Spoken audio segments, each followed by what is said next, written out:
Perhaps the most important part of shearing is having sharp gear.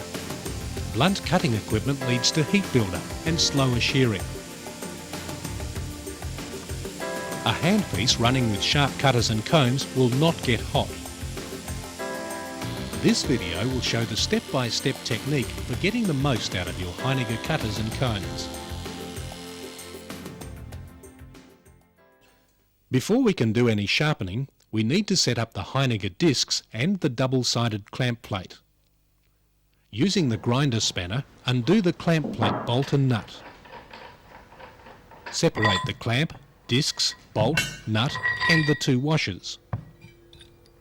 Make sure the discs and clamp plate are dry and completely free from any foreign matter. If it's needed, clean the discs and clamp plate, but only with warm soapy water and a scrubbing brush, and allow to dry. Don't use any petroleum-based solvents when you're cleaning the discs. Put one of the washers on the clamp plate bolt and put one disc over the clamp plate bolt, grinding side up. If you're doing this on a cement floor, use a towel or cloth so the underside or boss of the discs aren't damaged. Place both discs grinding side up. Shake the glue bottle vigorously. Using about 20 mils, apply glue to both discs around the middle of the grinding side and spread evenly with the back of your hand or a brush so it leaves your fingers free of glue. Cover the entire surface of both discs. You'll need to work quickly in warm weather as the glue can set early. Be careful not to use too much glue because the emery will lift and bubble. While the glue's still wet, put the fine emery, smooth side down, over the clamp plate bolt and let the smooth side of the emery rest on the glue. Don't spin or twist the emery on the glue because this will also cause bubbles or lifting. Put the clamp plate over the clamp plate bolt and let it rest on the emery. Don't put anything else, such as rubber or newspaper, between the emery and the clamp plate. Put the coarse emery over the clamp plate bolt with the grinding side down and let it rest on the clamp plate. Put the other disc over the clamp plate bolt, grinding side down, and let it rest on the emery. Put the other washer over the clamp plate nut and tighten with the grinding spanner.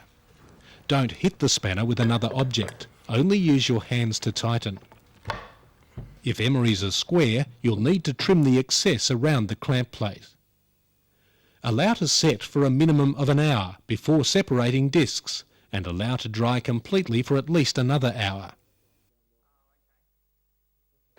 Check the disc by lightly tapping the emery and listening for a hollow sound where the emery hasn't stuck to the disc. Don't grind on a disc if the paper hasn't stuck in places. Heiniger double-sided clamp plates must have two discs to clamp properly, even if you're only gluing one emery at a time. Check the boss and flange of the disc and check the grinder for any foreign matter such as excess glue. Place a disc carefully onto the grinder, followed by the washer and then the nut, and tighten with the grinder spanner. We now need to set up the grinder to grind combs. The pendulum pins will need to be in the up position. Attach the comb to the pendulum pins and hang the pendulum from the hanger. Adjust it so the heel of the comb hits the disc first. With the heel of the comb just touching the disc, adjust the pendulum hanger to make the tip of the comb to be 1.5 mils or a match thickness away from the paper. The grinder is now set. Remove the comb from the pendulum, making sure you keep the pendulum pins to the up position. And put the grinder gauge on the pendulum pins, making sure that the smallest end is nearest the grinder shaft. Place the comb on the pendulum pins on top of the grinder gauge. Place the comb on the disc where you will finish your grind, preferably with no teeth off the disc. Now adjust the length of the pendulum up or down until the long line on the gauge runs through the centre of the motor shaft. Tighten the pendulum adjusting screw and remove the comb and the gauge from the pendulum. The pendulum length is now set. Emery sparks can cause serious eye injuries. Always wear safety goggles when you're grinding. It's important to grind in a balanced position. If you're right-handed, your right foot should be forward and it should be in line with your right shoulder and in line with the pendulum. For grinding combs, use the disc with the coarse emery. Turn the grinder on and hold the pendulum with the knuckle of your index finger directly under your thumb, like this. Now land the comb onto the disc. Using good, very firm pressure, move the comb from the inside to the outside. Take the outside 3 teeth of the comb past the edge of the disc. This is very important because it ensures the paper is worn down evenly. Grind back as close to the centre of the disc as possible.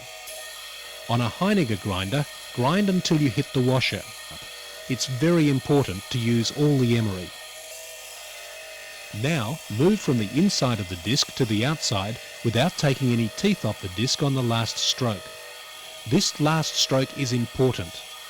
Stop where you'll finish your grind and take the comb off the disc.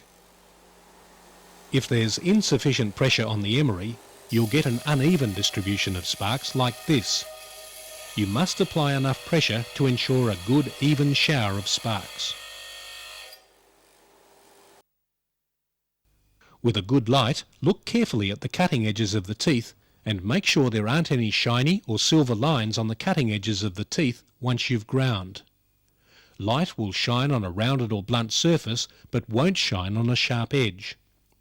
There's a simple method to confirm you've got the correct hollow in your combs.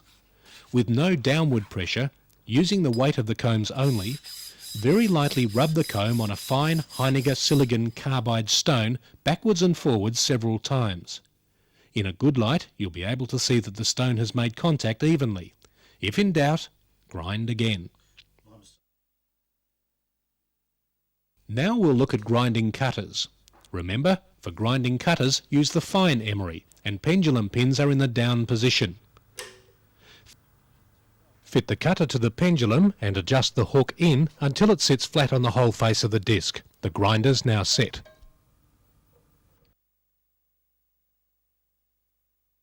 Take the cutter off the pendulum, leaving the pins in the down position, and fit the gauge.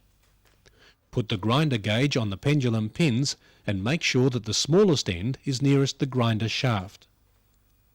Place the cutter on the pendulum pins on top of the grinder gauge and position the cutter on the disc where you'll finish your grind. That's about 25 mils in from the outside of the disc. Now adjust the length of the pendulum up or down until the long line of the gauge runs through the centre of the motor shaft. Now tighten the pendulum adjusting screw. Take the cutter and the grinder gauge off the pendulum and now the correct length is set. With safety glasses on and the grinder turned on, fit the cutter to the pendulum and land the cutter on the disc. Use an even, moderate pressure and grind to the outside of the disc and then to the centre, making sure you use all the paper. Grind backwards and forwards until the cutter's sharp. Keep the same pressure on the cutter and move it to where you'll finish your grind and then remove the cutter from the disc. Check that you've got a slight burr on the 4 tips of the cutter and check that the whole surface of the cutter is ground and there are no dull patches.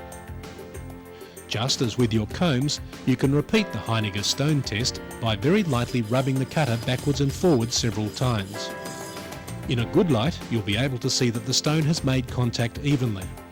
Make sure that you can see the stone marks at each point on the cutter.